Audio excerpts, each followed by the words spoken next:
অবশ্যই। একটু জোর করে বলবো। জিজ্ঞেস করলেন তুমি কি হকিকতটা একটু বলবা? বলে হকিকত আর কিছু না। আমি চাই নবী করিম সাল্লাল্লাহু আলাইহি ওয়াসাল্লাম ফরজ নামাজের সালাম ফিরানোর পরে ডান দিকে যখন তিনি তাকাবেন তখন আমার চেহারাটা নবী করিম সাল্লাল্লাহু আলাইহি ওয়াসাল্লামের মোবারক দুইটা চোখে যেন প্রথমে ভাসে। আমি এই নিয়ামত থেকে বঞ্চিত হতে চাই না। আজকে এই সুযোগ পেয়েছি, এই সুযোগ আমি ছাড়ব না। তিনি তাকে চুমু দিয়ে আদর দিয়ে একেবারে আবেগে আপ্লুত হয়ে তাকে বললেন তুমি থাকো এখানে। আপনি অবশ্যই বড় কর্মকর্তা, আপনি মেন্টর, মালিক, আপনার কর্মচারী, আপনার অফিসের প্রিয়, সে যদি সেখানে দাঁড়ায় যায় আপনি এসে বলতে পারবেন না বেটা তুমি পিছনে যাও। এখানে সমস্ত সাতকার আমাদের পজিশন কি? গোলাম, সব গোলাম। গোলামের কোনো আভিজাত্য থাকতে নাই। ওয়াইবাদুর রহমানিল্লাযীনা ইয়ামশুনা আলাল আরদি হাওনান ওয়া ইযা খাতাবাহুমুল জাহিলুনা ক্বালু সালামা। রহমানের গোলামেরা তোমরা যখন আল্লাহর জমিনে চলাফেরা করবে তখন বিনয়ী হয়ে চলবে।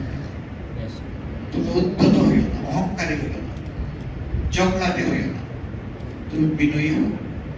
হ্যাঁ, চলাফেরার ক্ষেত্রে যদি কোনো মানুষ দিন সম্পর্কে তার যথার্থ জ্ঞান না থাকে, সে যদি অযথা তোমাকে তর্কে জড়াইয়া তোমার মূল্যবান সময় নষ্ট করতে চায়, আর তুমি যদি বুঝো যে সে এখন আপাতত বুঝার পজিশনে নাই, বলবা সালাম, তোমার উপর আল্লাহ শান্তি বসে, বলে দেখাও, বলে তোমার সময় নষ্ট করো না, তুমি চলে যাও। বিরক্ত হইও না, তাকে বকুনিও দিও না, তুমি চলে যাও। এই হচ্ছে সত্যিকার অর্থের মানুষ, যে মানুষকে আল্লাহ পছন্দ করেন, আল্লাহ মায়া করে বলেছেন এরাই আমার গোলাম। এই হলো গোলামের খাসলত, বৈশিষ্ট্য, অভ্যাস, চরিত্র। আল্লাহ তাআলা সেই রকম গোলাম হওয়ার তৌফিক আমাদেরকে দান করুন। প্রত্যেকটা মানুষ যদি এরকম গোলাম হয়ে যায়, সমাজটা শ্রদ্ধা এবং ভালোবাসায় ভরে যায়। ছোটরা ভালোবাসা পাবে, বড়রা শ্রদ্ধা পাবে। আমি একবার আমার বাড়িতে, গ্রামের বাড়িতে যাচ্ছি, যখন আমি মেডিকেল কলেজে 3 বছর ছাত্র, তো দেখি যে একটা ছেলে সে অনেকগুলা গরু হাঁকিয়ে নিয়ে যাচ্ছে। আমি তার সামনাসামনি মাত্র বললাম আসসালামু আলাইকুম। সে জবাব না দিয়ে বড় বড় পিতলের চোখ দিয়ে আমার দিকে তাকায়। আমি রহস্যটা বোঝার জন্য কিছু দূর দিয়ে তার দিকে তাকাইলাম, দেখি যে সে উল্টে উল্টে আমার দিকেই তাকাচ্ছে আর সামনের দিকে ব্যাগ গিয়ারে হাঁটতেছে। আমার তখন মনে হলো যে এটার জন্য আমরা দায়ী। রাসূল করিম সাল্লাল্লাহু আলাইহি ওয়াসাল্লাম ছোট্ট ছোট্ট শিশুদেরকে শুধু আদর করতেন না, সালামও দিতেন। আগে বেড়ে সালাম দিতেন, তাদেরকে সালামের তামিজ, আদব এবং এই সুন্দর আমলটি শেখানোর জন্য। আমরা ওই অভ্যাস সমাজে চালু করি নাই। আল্লাহ রাসূল বলেছেন তোমরা পরিচিত অপরিচিত নির্বিশেষে বেশি বেশি করে সালাম করো। আমার তখন মনে হলো সে তখন ভাবতেছে এটা কোনো পাগল নাকি, কাপড় স্পর্শ দেখে ঠিকঠাক আছে।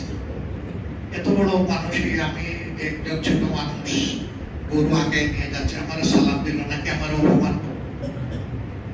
আমাদের সমাজে আরেকটা জিনিস দেখবেন, কেউ যখন কারো উপর রাগ করে আল্লাহ তোমার হেদায়েত করো, আর হেদায়েতের সাবক নাকি? হেদায়েত তো রহমতের বিষয়।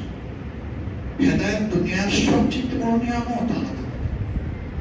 আপনি হেদায়েতের দু একজনকে করবেন তো এত জাল মিটাইয়া করেন, বিনয়ের সাথে বলেন যে ভাই হেদায়েত আমারও দরকার, তোমারও দরকার। আল্লাহর দরবারে দোয়া করি আল্লাহ আমাদের উভয়কে যেন কামিল হেদায়েত নসিব করেন। আপনি যদি এই ভাষাটায় কথা বলেন তার মনটা গলে যাবে। কিন্তু আপনি যখন জাল করে বলবেন আল্লাহ তোর হেদায়েত করো, মানে অবস্থাটা এমন যে আল্লাহ তোর উপর অভিশাপ দিন, এরকম অবস্থা। একই জিনিস, সাবজেক্ট কিন্তু কমন, কিন্তু কথা ধরনের সব বদলে গেছে। ওই জায়গাটাই আল্লাহ চান যে মানুষ যেন বিনয়ী হয়। আমাদের সমাজে বিনয়ের বড় অভাব। মানুষ না আল্লাহর প্রতি ভালো করে বিনয়ী হতে পারলাম, না আমরা পরস্পরের প্রতি বিনয়ী হতে পারলাম। বিনয়ী একটা সমাজ যদি গঠন হয় কেমন হবে সেটা? ভালো হবে না? সবাই খুশি থাকবে না? ইনশাআল্লাহ সেই সমাজ গঠনের জন্য এই যে নামাজের শান্তি, এটা যেটা অনুভব করলাম, এটা আল্লাহর কিতাব এবং যে আল্লাহর নামে বানানোর কথা বলবেন। আপনি জানেন তো ঠিকঠাক বলেন, না জানলে বাদ দেন, ভদ্রভাবেই বলুন, আমাকে তো কথা বলতে দিবেন না, থামাই দিবেন না। অথবা যদি মনে করেন যে বেয়াখালি আমি ভুল করে ফেলেছি, বলবেন যে না এটা তো এরকম না ওরকম, লোকমা দেবেন। এমনকি ইমাম সাহেব সালাতের মধ্যে বছরের পর বছর নামাজ আদায় করাচ্ছেন, তিনিও ভুল করলে আমরা সুন্দর করে তাকে সাহায্য করি না? দাঁড়াতে হলে বলি আল্লাহু আকবার, বসতে হলে বলি সুবহানাল্লাহ। তখন ইমাম সাহেব বুঝে ফেলেন যে আমার একটা জায়গা কোথায় জানি একটু হয়ে গেছে।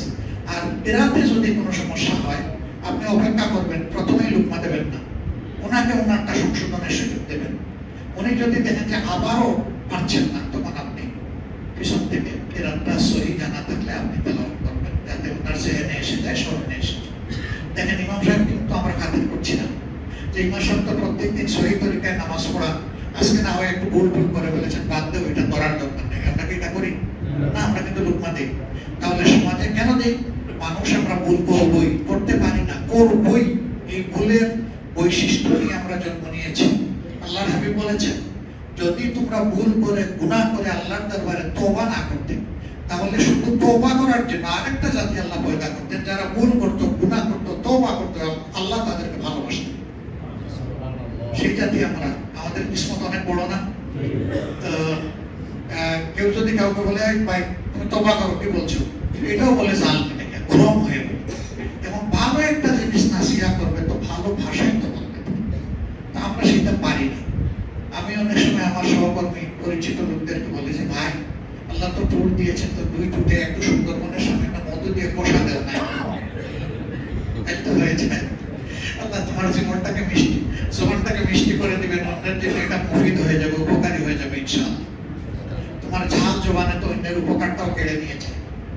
আমাদের সমাজে আমরা দোয়া করি আল্লাহ তাআলা যেন কিতাবুল্লাহ এবং সুন্নতে রাসূলুল্লাহ সাল্লাল্লাহু আলাইহি ওয়াসাল্লামের तमाम নিয়ামতের চাষ আমল আল্লাহ তাআলা যেন আমাদের করার তৌফিক দান করেন।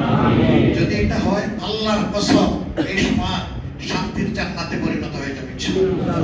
আর ওটা না হওয়া পর্যন্ত আল্লাহর কসম সমাজে জ্বলে ওঠা অশান্তির আগুন কেউ নিভাতে পারবে না, এই আগুন দিন দিন আরো তীব্র হবে।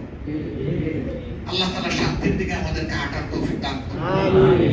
দেশ এখন একটা কঠিন সংকটে আছে, আপনারা সবাই জানেন, সবাই উদ্বিগ্ন, সবাই অনেক প্রশ্ন মনে করে।